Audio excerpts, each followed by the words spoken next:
Hello good evening to everyone back to Singapore. சென்னைக்கு போயிருக்கும்போது சில விஷயங்கள் ஷேர் பண்ணலாம்னு சொல்லிட்டு நான் இன்றைக்கி வந்திருக்கேன். பாருங்கள், சென்னையில் நிறைய மாற்றம் இருக்குது. நான் வந்து என்னுடைய சிஸ்டர் மேரேஜ்க்காக போயிருந்தபோது டிவிகே கட்சிக்காரங்க வந்திருந்தாங்க.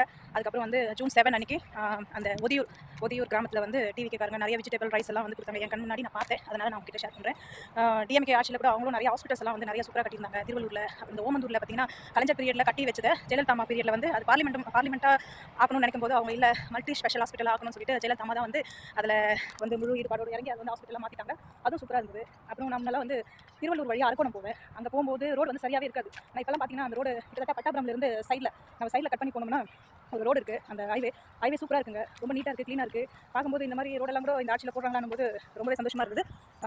நிறைய என்ன சொல்கிறது, அவங்கவுங்க வேலையை அவங்கவுங்க செஞ்சுட்டு தான் இருக்காங்க. குறை சொல்கிறவங்க சொல்லிட்டு தான் இருக்காங்க. என்னை பொறுத்தவரையும் குறை சொல்லாமல், எந்த குறையும் சொல்லாமல் அவங்க என்னென்ன நல்லது செஞ்சாங்க அதை பற்றி மட்டும் பேசுவோமே. எப்படியோ வந்து இப்போ வாய்ப்பு வந்து சிஎம் அவர்களுக்கு கிடைச்சிருக்கு, புது சிஎம். இப்போ அவங்கள பற்றி நான் சொல்கிறேன். லாஸ்ட் அந்த கட்சியில் வந்து டிஎம்கேவும் சரி ஏடிஎம்கேவும் சரி அவங்க என்னென்ன பண்ணாங்க அப்படின்னு சொல்லிட்டு நான் சொல்கிறேன்ல, அதே மாதிரி இவருக்கும் ஒரு சான்ஸ் கொடுக்கலாம். இவரும் வந்து அடுத்த 5 வருஷத்துக்கு அப்புறம் இவரும் என்னென்ன செஞ்சாருன்னு சொல்லிட்டு நம்ம கண்ணால் பார்த்து வந்து சொல்லலாம். அது வரையும் கொஞ்சம் எல்லாருமே வந்து கொஞ்சம் அமைதியாக இருந்தால் நல்லது. அவர் இதை பண்ணல, இதை செய்யல, அதை செய்யல அப்படின்னு சொல்லிட்டு குறை சொல்லாமல் நல்லதே நினைப்போமே. நல்லதே நினச்சா நல்லது தான். டிவியை பார்த்தாலும் சரி, எதை பற்றி பார்த்தாலும் சரி, எல்லாரும் அவங்கள பற்றி கம்ப்ளைண்ட் தான் பண்ணிக்கிறாங்க. கொஞ்சம் சுயமாக யோசிங்க. எதுக்கு கம்ப்ளைண்ட் பண்ணுறீங்க? அட்லீஸ்ட் வேலை செய்ய விடுங்களேன். அவங்க என்னதான் செய்கிறாங்கன்னு பார்ப்போமே. கொஞ்சம் டைம் கொடுத்து பார்ப்போமே. அதுக்குள்ளே ஒரே நாளில் வந்து எல்லாமே ஆகிடும். இது ஒன்றும் மேஜிக் வேர்ல்டு கிடையாது. அவர் ஒன்றும் சூப்பர்மேன் கிடையாது. உடனே பட்டன் அழுத்தினா எல்லாமே நடக்கிறதுக்கு வந்து சினிமாவில் வேணால் அது சாத்தியமாகலாம். கொஞ்சம் டைம் கொடுங்க. ஒரு பேஷண்ட்டுக்கே வந்து அவங்க க்யூர் ஆகுது கொஞ்சம் நாள் ஆகும். கொஞ்சம் கொஞ்சமாக தான் க்யூர் ஆக முடியும். அதே மாதிரி தான் எல்லாத்தையுமே செட்டில் பண்ணுறதுக்கு கொஞ்சம் டைம் எடுக்கும்.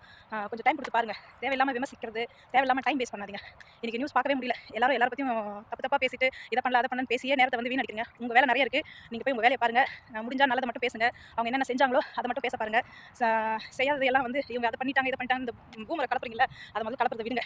அதுதான் நான் சொல்கிறேன். இப்போ ஓரளவுக்கு சென்னை கொஞ்சம் நல்லா தான் இருக்குது. முன்னாடி பார்த்ததை விட இப்போ கொஞ்சம் உண்மையிலுமே நல்லா தான் இருக்குது. கொஞ்சம் டெவலப் ஆகிருக்கு. ரொம்ப சந்தோஷமாக இருக்குது பார்க்க. பார்ப்போம் என்னதான் நடக்குதுன்னு சொல்லிட்டு. நானும் வெயிட் பண்ணுறேன். பாய்.